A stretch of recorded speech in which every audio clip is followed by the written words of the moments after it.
Axşamınız xeyir olsun. Bugün sizinlə çox dəxilsiz bir mövzu haqqında danışmaq istəyirəm. İndi bilirəm hamının başı qarışıqdır, çünki buraxılışa bir şey qalmayıbdı. Müəllimlər özünü itirib, valideynlər daha pis vəziyyətdə, uşaqlar həyəcandan əsirlər, titrəyirlər. Öncəliklə bütün abituriyentlərə uğurlar arzulayıram. Ümid edirəm ki, hər kəs belə deyim, hamının nəticəsi çox yaxşı olsun, belə olsun, elə olsun demək biraz utopik olar. Çünki hər kəs çalışdığı qədər nəticə götürəcək, elə deyilmi? Yaxşı çalışmısınızsa, yaxşı nəticəniz olacaq, zəif çalışmısınızsa, zəif nəticəniz olacaq. Görəsən necə olacağı da fikirləşməyin bir mənası yoxdur da. Çünki nə qədər çalışırıqsa, onun da qarşılığını alırıq biz bu həyatda. Yenə də hamınıza uğurlar arzu edirəm. Ümid edirəm ki, dilədiyiniz şəkildə olsun. Haqqınızda hamınızın xeyirlisi olsun. Bəs bugünkü videomun mövzusu nədir? Niyə dəxilsiz bir mövzudur? Çünki gündəmdən kənardadır bəlkə də, amma məni çox narahat edən bir mövzudur və bir müəllim olaraq bunu paylaşmağı da mən özümə borc bildim. Çünki bəlkə də nəyisə dəyişə bilmərəm, bəlkə heç nə edə bilmərəm, elə deyilmi? Amma ən azından tərəfimi bildirmək istəyirəm ki, mən bu şeydən narazıyam, mən bu şeydən narazıyam deyə də mən bu şeydən narahatam. Bir müəllim olaraq narahatam. Nədir bu narahatçılığım? Orta məktəbdə salınan bəzi əsərlər.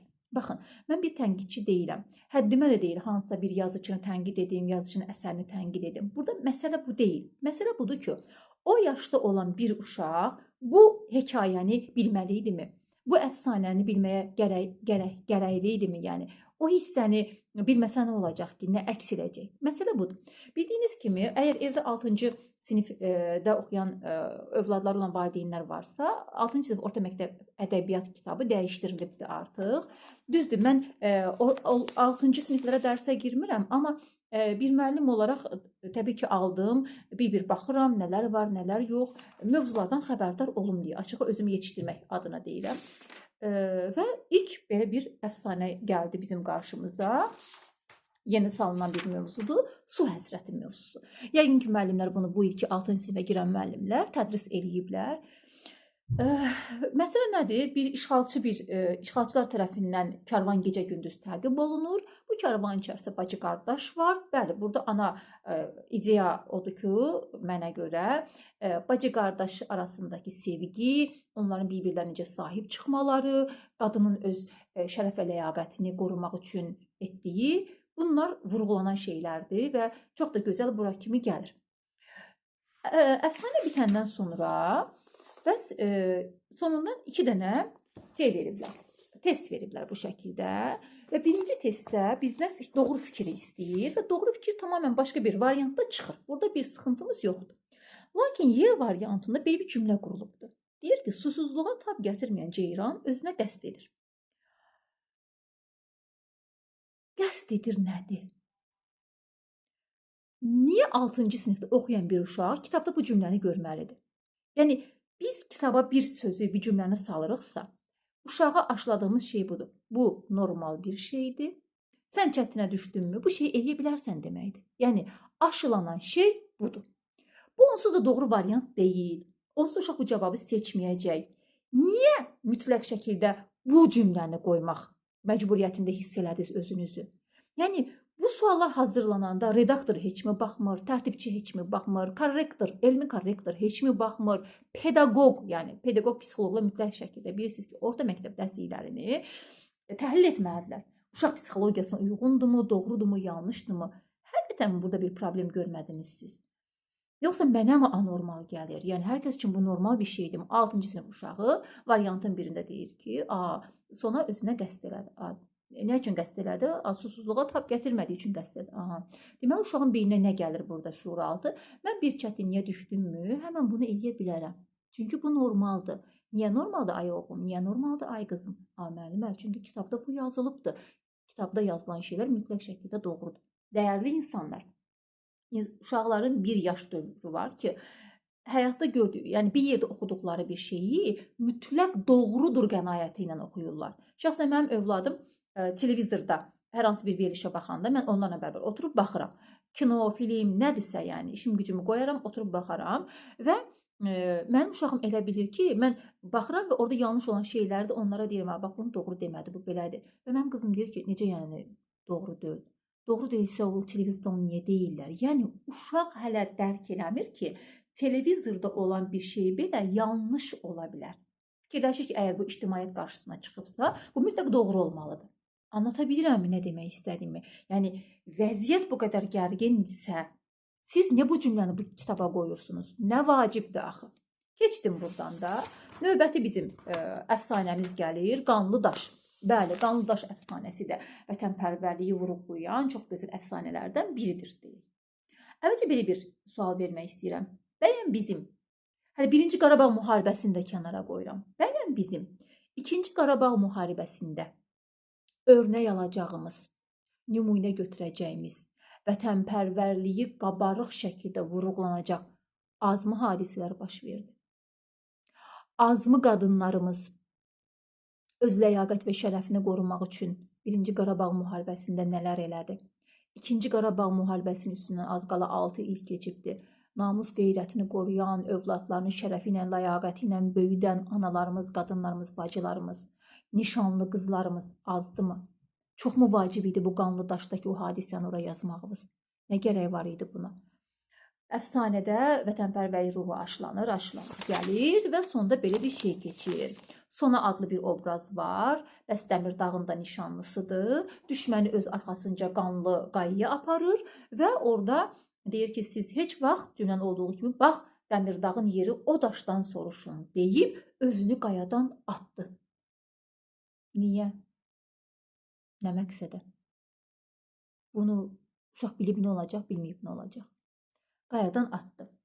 Bəs yağı çaşbaş qaldı, Dəmirdağın igidləri onlara zərbələr endirdilər, yağı təslim oldu və Dəmirdağ sonanı axtardı, tapa bilmədi. Nəhayət çapıq daşın yanında qanına qəltan olan qızı tapdı. Ay müəllimə, qanına qəltan olmaq nə deməkdir? Və müəllim məcbur qalıb cavab verir ki, bala, o özünü oradan atdığına görə parça-parça olur da. Bu başqa mədəni surətdə biz necə izah edə bilərik? Bəlkə mən söz tapa bilmirəm. Yaralanır ay oğul, yaralanmır çünki ölür. Orası burası qanayır ay oğul. Elə biz hər buramız qanayanda qanına qəltan oldu deməliyik. Çünki uşağın qolunda bıçaq kəsəndə anası desə ki, bala nə oldu? Deyəcək qanıma qəltan oldu. Bu bunun da qarşılığı deyil. Müəllim burada neynəsin? Necə izah versin? Necə ört-basdır eləməyə çalışsın? Bəs onun gül üzü solmuş, rəngi ağarmışdı. Dəmirdağ sonanı lalələrin arasından qaldırdı. Artıq gec idi. Sonra bircə dəfə kirpiklərini qaldırıb gülümsədi. Dəmirdağın fəryadından dağlarda səda qopdu. Lalələr titrədi. Daşlar insan kimi inildədi. Sonanın qanına boyanan çapıq daş sirkələndi. Biz bu vətənpərvərlik ruhunu daha optimist bir şəkildə, daha gözəl duyğularla bildirsək nə olardı ki? Yəni nəyimiz əksilərdi bizim? Hansı dəyərimiz tapdalanmış olardı? Niyə uşaqlara davamlı olaraq, özəlliklə aşağı siniflərdəki uşaqlara pessimist ruhlu parçalandı, kəsildi, qanına qəltan oldu, ayrıldı? Bunları biz niyə aşılamağa çalışırıq?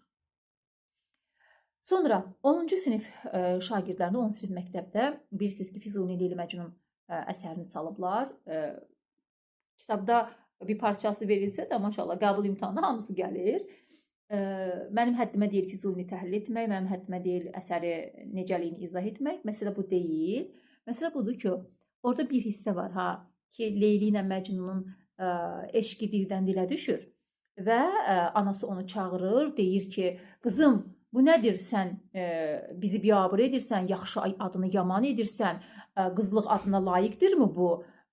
Su kimi axma falan eləmə, filan eləmə. Və Leyli deyir ki, ana, sən nə danışırsan bilməzəm mən. Bu şeylərdən xəbərim yoxdur. Az qalır ananı boşlu çıxartsın. Biz bunu tədris edən uşaq gülür deyir müəllimə, buna bax edir, yalan danışır. Nədir burada? Bax, bu fraqmentdə, yəni sadəcə bu hissədə biz nə aşladıq uşağa? Mən nəyi başa saldım? Hansı dəyərimizi aşladım uşağa? Lazım idi o hissəni ora vermək 10-cu sinif şagirdinin, 15-16 yaşındakı bir uşağın bunu bilməsi lazım idi. Axı lazım deyil. O zaman biz bunu niyə veririk bura? Ondan sonra yenə aşağı siniflərdə Bahar hekayəsi var. Bilirsiniz ki, bu böyük bir romandan bir parçadır. Kiçik bir hissəsini sadəcə veriblər. Və adicə onun bir dənə cümləsi var. Test kitablarının içərisində qrammatikada deyir ki, sona indi üst başı cırılmış, çirklənmiş, gözləri yaşlı oğlunu görəndə ürəyinin başı ağrıdı. Mən bu cümləni belə Azərbaycan dilində təhlil edəndə ürəyim sıxılır. Və uşaq o hekayəni oxuyur. Yəni o parçanı oxuyur. Bəs Bahar bu hamama girdi, onu qovdular. Ağaya deyir ki, bəs Məşəd Abbasa deyir ki, vallah mən oğurlamamışam. O da deyir ki, itil get gözümün qabağından. Yorğanını, mitilini çölə tullayırlar, qarın içində qalır və səhər açılır. Ərbablar öz kürklü geyimlərini geyib, öz dükanlarına sarı gedirlər və qarın içərisində donmuş bir uşaq. O indi onun papağı oradan ora kürək sovurur və uşaq qarın altında donur. O kibritçi qız deyə bir hekayə də var. Televizorda animasiya kitabı eyni o şeyi xatırladır. Uşaq qarın altında donur, ölür. Bundan ananın xəbəri yox və böyüklər heç kimin vecinə deyil. Biz uşağa nə aşıladıq burada? Böyüklərə güvənmə, böyüklərə inanma. Onlar axmaq varlıqlardır. Onlar heç vaxt sənə yaxşılıq edə bilməzlər. Bax, bu hissədə də biz aşağı sinif uşağına məhz bunu aşılamış olduq. Vacibdirmi bunu orada verməyimiz bizim? Bu əsərin ağırlığı, o əsərin dəyərli olmasından söhbət getmir. Yəni məni yanlış anlamayın. Burada durub kimsə də şey eləməsin, siz əsər haqqında necə bir şey deyə bilmən? Mən əsər haqqında heç nə demirəm. O hissənin aşağı yaşlı uşağın oxuması, öyrənməsi vacibdirmi? Mən bunu bilmək istəyirəm. Bəlkə mən yanılıram, bəlkə mən səhv düşünürəm. Deyə bilərsiniz ki, mənim uşaq həyatı gerçəklərdir də öyrənir. Kitabda onu öyrənməməsi lazımdır. Lazım deyil. Həyat ona onsuz da bəzi gerçəkləri yavaş-yavaş öyrədəcək. Ailə onu öyrədəcək, təcrübələri onu öyrədəcək. Biz körpə yaşlı uşağın könlünə həyat güvənsizdir, həyat pisdir, insanlar ancaq pislik etmək üçündür. Biz bunları niyə aşılayırıq axı? Qızıl Qönçələr hekayəsi. Cənubi Azərbaycan həyatında mənim ürəyim ağrıyır, mənim ürəyim sıxılır o hekayəni oxuyanda. Nə aşılanır orada? Nə aşılanır? Kasıblıq, pislik, nə bilim belə körpə uşaqların əməyindən istifadə, babanın uşağın qarşısında gözünün kölgəli olması, ata-ananın ortada olmaması nədir bizim uşaqlara aşıladığımız şeylər? Dəyərli pedaqoqlar, dəyərli müəllimlər.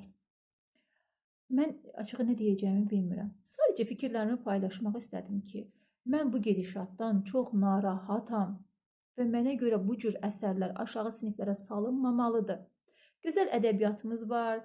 Nə bilim də, yəni ədəbiyyat nədir? İnsanlar oxuyanda zövq alsınlar, xəyal qurmağı bacarsınlar, təxəyyülləri formalaşsın. Uşaq ədəbiyyat oxuyanda gözünə böyüklərin uşaqları pis günə qoymağı, qarın altında dondurmağı, qapaz vurmağı, donub qarın altında qalmağı, anasına yalan danışmağı, bunları yəni öyrənsə nə olacaq, öyrənməsə nə olacaq, özünü ata bilməyi, intihar edə bilməyi, canına qəsd edə bilməyi, bunlar axı aşağı sinif şagirdinin oxumaması gərəkən şeylərdir. Deyəcəksiniz, bütün gün televizorda baxır, baxdırmayın. Baxdırmayın, yəni siz baxmayın, övladınız da baxmasın, yəni. Mənə görə doğru deyil. Və mən uşaqlarım da bunu məndən soruşanda, şagirdlərim, inanırsınız, hara çevirəcəyimi bilmirəm. Çox çətinlik də olsa işin içindən çıxmağa çalışıram, amma əziyyət çəkirəm. Fərqli fikirləri olanlar varsa da paylaşa bilərsiniz. Mən də bunları sadəcə paylaşmaq istədim. Gecəniz xeyrə, hələlik.